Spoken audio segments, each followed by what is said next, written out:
बेगूसराय में बीजेपी के विधान पार्षद रजनीश कुमार ने बीजेपी के एमएलसी टुन्ना पांडे एक बार फिर हमला बोलते हुए कहा कि सीएम नीतीश कुमार के खिलाफ जोन के द्वारा बयान दिया गया है, वह नासमझी बयान बताते हुए पार्टी को अपमान किया गया है।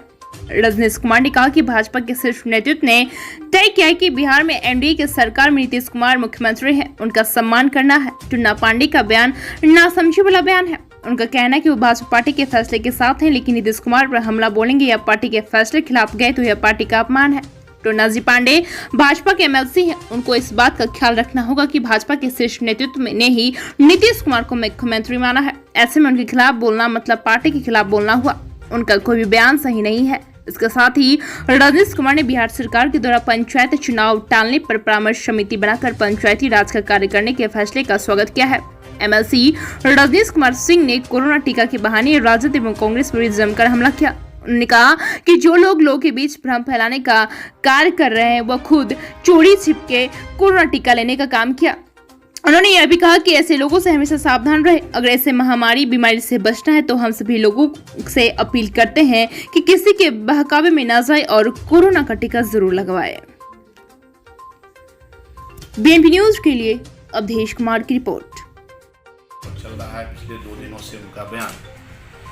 बिहार विधान परिषद के सम्मानित सदस्य हैं और भारतीय जनता पार्टी के समर्थित साथी हैं, एक जिम्मेदार प्रतिनिधि हैं, ऐसा मैं मानता हूं। लेकिन यह जो बयान आया है वो बयान बिल्कुल ही सही नहीं है, उचित नहीं है। वैसे इनका व्यक्तिगत बयान है, मुझे इस पर कुछ कहने का अधिकार नहीं है, लेकिन आप जब पूछ रहे हैं तो मैं ऐसे बयानों का समर्थन नहीं करता। एक तरफ आप ये कहते हैं कि भाजपा के नेता हमारे नेता हैं, लेकिन नीतीश कुमार हमारे नेता नहीं है, मुख्यमंत्री नहीं है, हमारे नेता नहीं है। यह मुझे लगता है कि ये ठीक नहीं है, क्योंकि बिहार में अगर गठबंधन है, भारतीय जनता पार्टी का जदयू के साथ गठबंधन है, तो यह तय कोई बिहार की इकाई के नेता ने नहीं किया है। यह तय हमारा केंद्रीय नेतृत्व ने किया है, हमारे राष्ट्रीय अध्यक्ष जी, हमारे माननीय प्रधानमंत्री, ऐसे जो हमारे शीर्ष नेतृत्व हमारा है उसने तय किया है। बिहार में मुख्यमंत्री नीतीश कुमार जी हैं, तो यह भी तय एनडीए के गठबंधन के लोग और उसमें भारतीय जनता पार्टी का बड़ा स्टेक है, बड़ा दल है, बड़ा भाई है, हमने तय किया है। इसलिए वो हमारे नेता हैं और यह बोलना या टिप्पणी करना, इसलिए अपने नेता, अपने मुख्यमंत्री के खिलाफ टिप्पणी करना मैं समझता हूं कि कतई उचित नहीं है।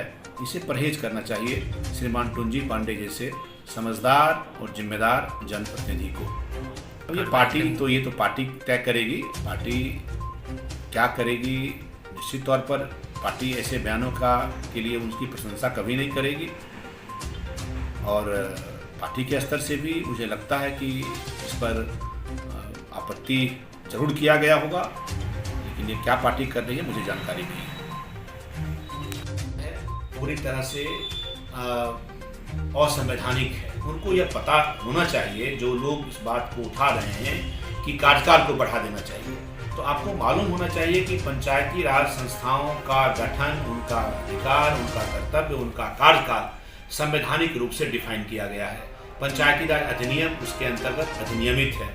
कहीं से भी इस बात की मांग करना कि कार्यकाल सीधे बढ़ा दिया जाए, यह निश्चित तौर पर संविधान के अनुकूल नहीं है, यह नियम के अनुकूल नहीं है और यह करने का अधिकार किसी को नहीं है। बात करें बेगूसराय में भी कुछ देखा है, ऐसे जो लोग हैं वह सिर्फ उनको पंचायती राज के प्रतिनिधियों की कभी कोई चिंता नहीं रही, कभी उनके किसी अधिकार, किसी उनके सम्मान की लड़ाई को उन्होंने नहीं लड़ा और कभी उसकी हित की बात नहीं की। आज वो सिर्फ राजनीति करने के लिए ऐसी बात कर रहे हैं। उनको भी पता है कि यह नहीं हो सकता है, केवल वह पंचायती राज प्रतिनिधियों को बेवकूफ बनाने का प्रयास कर रहे हैं। हमारी सरकार, माननीय मुख्यमंत्री आदरणीय नीतीश कुमार जी, हमारे माननीय उप मुख्यमंत्रीगण और हमारी सरकार, हमारे पंचायती राज मंत्री, तमाम लोग पूरी तरह से संवेदनशील हैं और शुरू से ही यह सरकार जो एनडीए की बिहार में सरकार है, यह शुरू से ही 2005 में जब सरकार बनी उसी समय से लेकर के लगातार पंचायती राज प्रतिनिधियों के, उसके विकास के लिए, उसके सम्मान के लिए, उसके अधिकार के लिए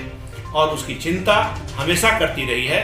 कई ऐसे उदाहरण हैं, चाहे पंचायत में महिलाओं को 50% का आरक्षण दिया जाए, चाहे अति पिछड़ा या कमज़ोर वर्ग को, अनुसूचित जातियों के आरक्षण का सवाल हो, उनके मानदेय को फिक्स करने और उसको बढ़ाने का सवाल हो, उनके कार्यकाल में निधन होने पर उनके लिए आश्रितों को 5 लाख रुपया देने का प्रावधान हो, या इस तरह से कई ऐसे, मैं कह सकता हूँ उसकी लंबी श्रृंखला है, मैं इस पर कई बार चर्चा कर चुका हूँ।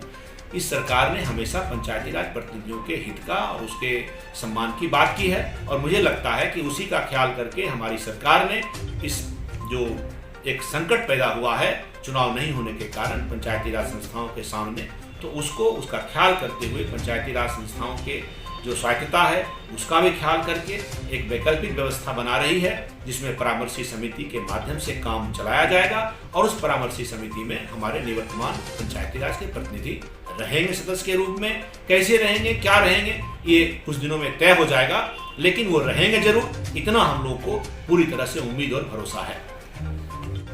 शुरुआत में कांग्रेस पार्टी, राजद के भी यहाँ जो युवराज हैं वो, और कुछ ऐसे राजनीतिक दल इस वैक्सीनेशन प्रक्रिया, वैक्सीन के साथ भी राजनीतिक बयानबाजी करके लोगों के जान को खतरे में रखने का प्रयास किया। अच्छी बात यह है कि उनमें से बहुत सारे लोगों ने स्वयं जा करके वैक्सीन लिया है। इसलिए मैं आपके माध्यम से आम जनता से अपील करता हूँ कि यह वैक्सीन पूरी तरह से सुरक्षित है। मैंने भी दोनों वैक्सीन ले लिया है, और सबको, मेरे परिवार के भी सभी लोगों ने वैक्सीनेशन करवाया है। हम आम आवाम से यह अपील करेंगे कि आप ससमय जा करके वैक्सीन लें। सरकार ने अब इस वैक्सीनेशन को और सघन करने के लिए वह टीका एक्सप्रेस चलाया है, और गांव-गांव और घर-घर जा करके वैक्सीनेशन की प्रक्रिया बिहार के सरकार के द्वारा संचालित है। उसमें उसका लाभ लें और वैक्सीन लगाएं, और साथ साथ मास्क भी लगाएं और कोरोना से सुरक्षित रहें। तय हुआ है, लेकिन उसमें कैसे रहेंगे, क्या नियम होगा, क्या उनका अधिकार होगा, यह अभी सरकार इस पर मंथन कर रही है, चर्चाएं चल रही है। लेकिन इतना जरूर है कि हम लोगों ने जो मांग किया था सरकार से, हम 24 स्थानीय निकाय से एमएलसी हैं, उसमें 19 अभी वर्तमान में सदस्य हम लोग हैं, और उसमें खास करके भारतीय जनता पार्टी से जितने लोग चुन करके आए थे उन तमाम लोगों ने और बाकी सब लोगों ने सरकार से यह मांग किया था कि जब चुनाव समय पर नहीं हो पा रहा है और पंचायती राज प्रतिनिधियों का कार्यकाल समाप्त हो जाएगा, पंचायती राज संस्थाएं विघटित हो जाएंगी, ऐसे परिप्रेक्ष्य में सरकार को जो भी वैकल्पिक निर्णय लेना है उस निर्णय में इस बात का ध्यान रखा जाए कि पंचायती राज संस्थाओं का जो मूल विषय है, जो उसका मूल कंसेप्ट है, वह कहीं से भी धराशायी ना हो। और इसके लिए आवश्यक इस बात को लिया जाना था कि पंचायती राज संस्थाओं का पंचायती राज प्रतिनिधियों की भागीदारी रहे। तो सरकार ने को जो परामर्शी समिति बनाई है, मुझे पूरा विश्वास है, और हम लोगों ने इसके लिए बात भी किया है पंचायती राज मंत्री से और अपने नेताओं से, कि आप इसमें निवर्तमान पंचायत प्रतिनिधि, चाहे मुखिया के स्तर पर, पंचायत स्तर पर जो लोग हैं, जो पंचायत समिति के स्तर पर हैं, जो जिला स्तर पर हैं, उनको उस एडवाइजरी कमेटी में निश्चित तौर पर रखा जाए। कुछ राजनीतिक 15 जून को पंचायती राज संस्थाओं के इस सत्र का अवसान हो रहा है और प्रतिनिधियों का कार्यकाल पूरा हो रहा है। स्वाभाविक रूप से कोरोना का जो महामारी का जो संकट था, जो कोरोना महामारी की व्यापकता थी, उसमें चुनाव पंचायत का समय पर नहीं कराया जा सका, यद्यपि चुनाव आयोग चुनाव के लिए पूरी तरह से तैयार थी, लेकिन परिस्थितियों के कारण चुनाव टल गया। अब जब चुनाव होगा, आगे उसके लिए समय तय किया जाएगा, लेकिन इस बीच एक संकट उत्पन्न यह हो गया है कि केंद्र की सरकार की योजनाएं, राज्य सरकार की योजनाओं का जो क्रियान्वयन पंचायती राज संस्थाओं के माध्यम से किया जा रहा था, उस पर एक प्रश्न चिन्ह खड़ा हुआ है। लेकिन उसके लिए बिहार की सरकार ने बड़ा ही ऐतिहासिक कदम उठाया है, निर्णय लिया है